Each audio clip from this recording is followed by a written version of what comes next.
अगर हार कर जीतने वाले को बाजीगर कहते हैं तो जीत कर हारने वाले को आप टीम इंडिया कह सकते हैं, वरना कौन हारता है उस स्थिति से। मतलब जीता जिताया मैच इंडिया ने मानो अंग्रेजों के पास जाकर गिफ्ट कर दिया। 10 कैचेस ड्रॉप।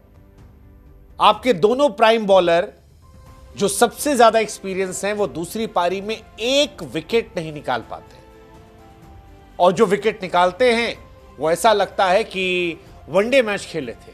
कोई 6.5 इकॉनमी से पिट रहा था, कोई 5.5 इकॉनमी से। जायसवाल साहब मानो गेंद पकड़ना भूल गए हैं, और शुभमन गिल, उनकी कैप्टेंसी अब गंभीर सवालों में है। सवाल वैसे टीम इंडिया के सिलेक्शन को लेकर भी है, सवाल टीम इंडिया की परफॉर्मेंस को लेकर भी है, सवाल इंडिया की बैटिंग को लेकर भी है, और अब सवाल उठेंगे इसलिए क्योंकि जीता जिताया मैच, बना बनाया मैच आपने गिफ्ट कर दिया। सवाल यह भी उठेगा कि इंडिया हारी कहां पर। 430 पर 3 से 471 पर ऑल आउट होकर पहली पारी में, दूसरी में 333 पर 4 से 364 पर ऑल आउट होकर, या फिर जब गेंदबाजी करने आई तो वो ड्रॉप कैचेस, नो बॉल और मैच खत्म। क्योंकि पहली पारी में भी अगर हैरी ब्रूक 0 पर जो आउट हुए थे, अगर वो नो बॉल ना होती तो शायद इंग्लैंड का स्कोर 465 नहीं होता। अगर वो कैचेस ड्रॉप नहीं होते तो शायद इंग्लैंड 300 तक सिमट जाती। लेकिन इंडिया ने पहली पारी की गलतियों को दूसरी पारी में भी दोहराया, और जायसवाल दांत निकालकर मुस्कुराते रहे, डांस करते रहे, और टीम इंडिया अपनी हार को देखती रही। 373 पर 5 छक्का मारकर बेसबॉल स्टाइल में जेमी स्मिथ ने मैच को खत्म किया। तो इंडिया के लिए आत्ममंथन का विषय था, क्योंकि यह ऐतिहासिक मैच था। यह पहली बार था जब इंडिया के 5-5 बल्लेबाज शतक लगा रहे थे। यह पहली बार होता कि एक नई टीम, नया कप्तान, नए जोश, नए तेवर, नए कलेवर के साथ पहुंची थी और वो लीड्स में जीत दर्ज कर सकती थी। दूसरी पारी में 370 से ऊपर विरले बनते हैं। आप उंगलियों पर गिन सकते हैं कितनी बार बना है। इंग्लैंड के इतिहास में भी 1-2 एग्जाम्पल, एक बार शायद 2019 में बेन स्टोक्स से बनाया था। लेकिन आज इंडिया इस मैच को हारती, और हार के बाद ही सवाल उठेंगे कि यह हार खराब कप्तानी थी, यह हार बल्लेबाजों का मिडिल ऑर्डर में फ्लॉप होना था, यह हार सही समय पर जसप्रीत बुमराह का फ्लॉप होना था, यह हार मोहम्मद सिराज का पूरी तरह से इनइफेक्टिव होना था, यह हार शुभमन गिल की खराब कैप्टेंसी थी जिसमें शार्दुल ठाकुर से ओवर ही नहीं करवाए गए, यह हार जडेजा का बिल्कुल क्लूलेस होना, ना बैट से, ना बॉल से, ना फील्ड में परफॉर्मेंस देना। सवाल बहुत सारे हैं, लेकिन नतीजा यही है कि इंडिया पहला मैच हार गई है। गंभीर कप्तानी में इंडिया अब हार का नया दौर देख रही है। राहुल द्रविड़ अब याद आते हैं, और ऐसा लगता है कि वो जो शेर कहा जाता है कि छाते की कीमत आपको बरसात आकर ही एहसास कराती है, वरना तो कहीं कोने में पड़ा रहता है। अब द्रविड़ की याद भी हमें वैसे ही आ रही है, क्योंकि द्रविड़ का एरा हो या शास्त्री का एरा, उस दौर में हम ये मानते थे कि हम हार सकते ही नहीं है। सालों साल हम जीत रहे थे। चौथी पारी में 370 कल्पना नहीं कर सकते। 350 प्लस जब बने थे तो सारे कमेंटेटर्स इस बात को लेकर चौड़ में थे कि ये मैच तो हमारा हो गया। लेकिन पहले हमने बैटिंग में वक्त, जज्बात, हालात बदले, उसके बाद गेंदबाजी में। ये तो भला हो बारिश का कि बारिश की वजह से बीच में थोड़ा सा मौसम बदला, ब्रेक हुआ, इंग्लैंड का रिदम टूटा, वरना एक समय तो डर लग रहा था कि कहीं इंडिया 10 विकेट से तो नहीं हार जाएगी। और ये शर्मनाक है, ये शर्मनाक है एक इंडियन फैन होकर देखना कि इंग्लैंड ने सबसे बड़ा टेस्ट स्कोर चेस किया है 1948 के बाद इस मैदान पर। ये बहुत बड़ी बात है, 1948 के बाद इतना बड़ा चेस होना। और ये चेस कोई ऐसा है वो नहीं है कि आप इसको डिकोड कैसे करेंगे, बड़ा आसान है। कहते हैं कैचेस विन मैचेस। आपने 10 कैच ड्रॉप किए हैं, 4 तो अकेले जायसवाल ने ड्रॉप किए हैं। ऐसा लग रहा था गेंद नहीं तरबूज पकड़ रहे हो। एक नो बॉल जिसका खामियाजा हैरी ब्रूक के 99 थे। बार बार मौके जा रहे थे। जायसवाल ने ओली पोप पर कैच ड्रॉप किया, ओली पोप ने शतक लगा दिया। जायसवाल ने बेन डकेट का कैच दोनों इनिंग में ड्रॉप किया, एक में अर्धशतक लगाया और एक में बड़ा शतक लगाया और तेज तर्रार शतक लगाया। जायसवाल ने जितना बनाया नहीं उससे कहीं ज्यादा खामियाजा फील्डिंग से चुका दिया।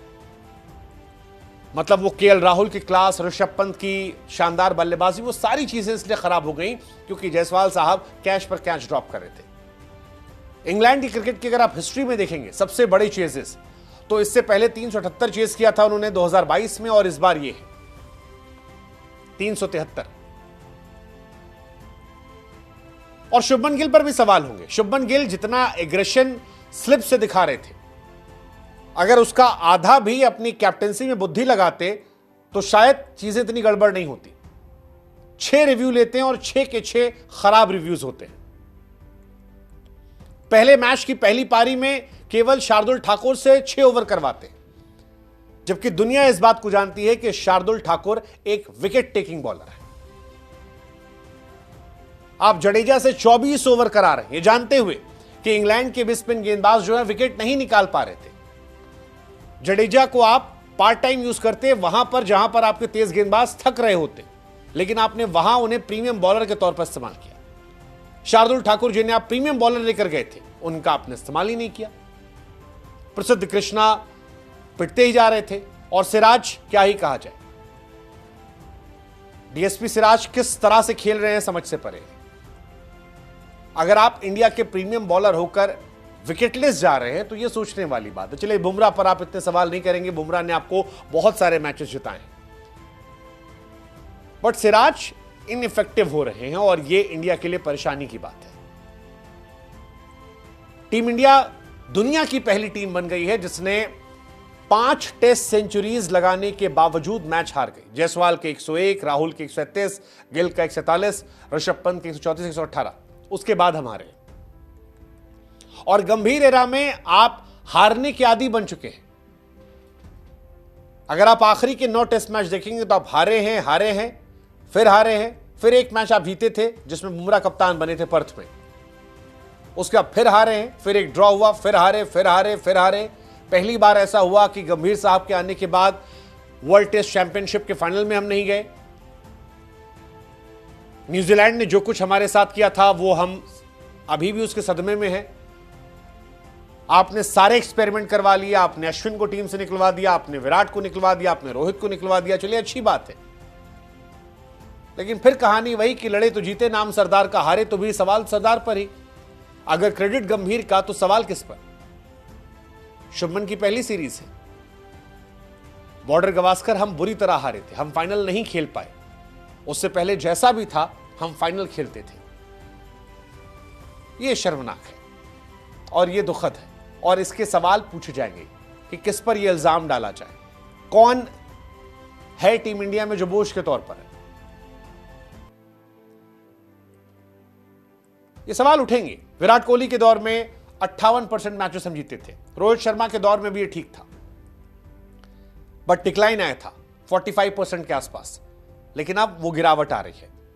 रोहित शर्मा अपने एंड के दौर में खराब खेले, बीच में उन्होंने भी अच्छा खेला था, लेकिन एंड के दौर में खराबी का असर था कि वो बाहर हो गए। और ये मैच बड़ा शर्मनाक था। Bumrah 19 over 57 run 0 wicket, Siraj 14 over 51 run 0 wicket, Jadeja 24 over में 104 रन। भाई साहब, वनडे वाली पिटाई हो रही है। प्रसिद्ध कृष्णा 6 से ऊपर की इकॉनमी में पिट रहे हैं, 15 ओवर 92, पहली पारी में भी 6 के ऊपर, दूसरी पारी में भी 6 के ऊपर। वर्ल्ड रिकॉर्ड बना रहे थे। मतलब वो बॉलर जो आईपीएल में 4 की इकॉनमी से गेंदबाजी कर रहा था, 5 की, वो टेस्ट क्रिकेट में 6.5 की इकॉनमी से पिट रहा है। प्रसिद्ध कृष्णा पहले टेस्ट मैच की पहली पारी में 20 ओवर में 128 पिटते, 6.5 इकॉनमी, और दूसरे में 15-92।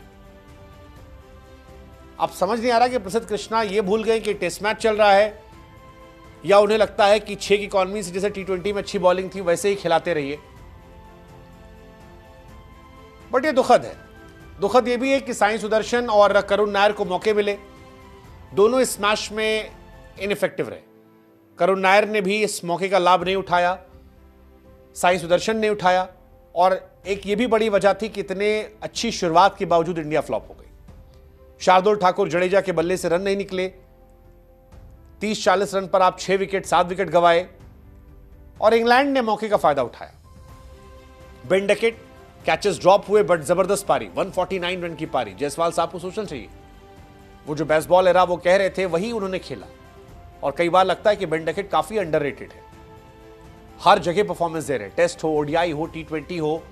जो रूट के 50 रन, वहां पर भी कैच ड्रॉप था।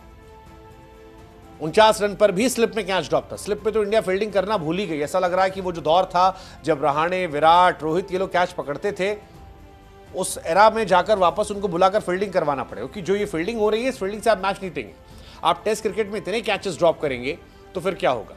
करुण नायर को भी समझना पड़ेगा कि उनके जीवन में एक 303 है, उनका एवरेज कागज से भले ही 50 प्लस का है, लेकिन बाकी पारियां फ्लॉप है। 4, 13, 5, 23, 26, 0, 0, 20। ये 8 साल की वापसी, ये सारी तालियां कहीं गालियों में ना तब्दील हो जाए, ये उनको समझना पड़ेगा। शायद किस्मत उन्हें एक मौका और दे दे,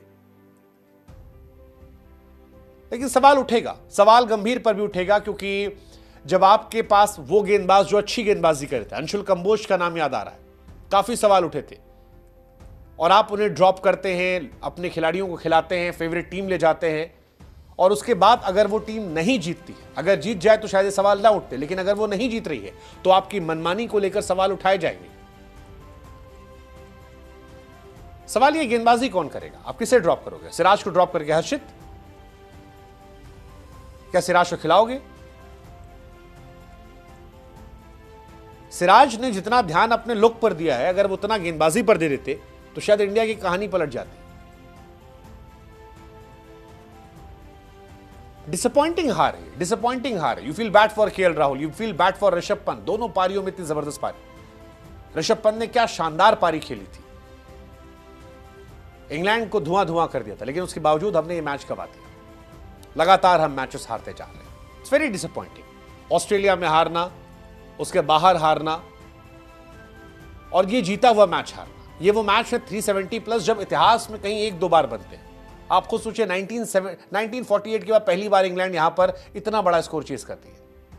it's heartbreaking, it's disappointing. इस हार का ठीकरा आप किस पर फोड़ रहे हैं, और अगली बार प्लेइंग 11 में आप किसे चेंज कर रहे हैं? बताइएगा हमें, आपकी नजर में हार का जिम्मेदार कौन है? मेरी नजर में शायद मिडिल ऑर्डर, प्राइम बॉलर्स का ना चलना, एंड सबसे बड़े जिम्मेदार वो ड्रॉप कैचेस। 10 कैच ड्रॉप करके आप मैच नहीं जीत सकते किसी फॉर्मेट में।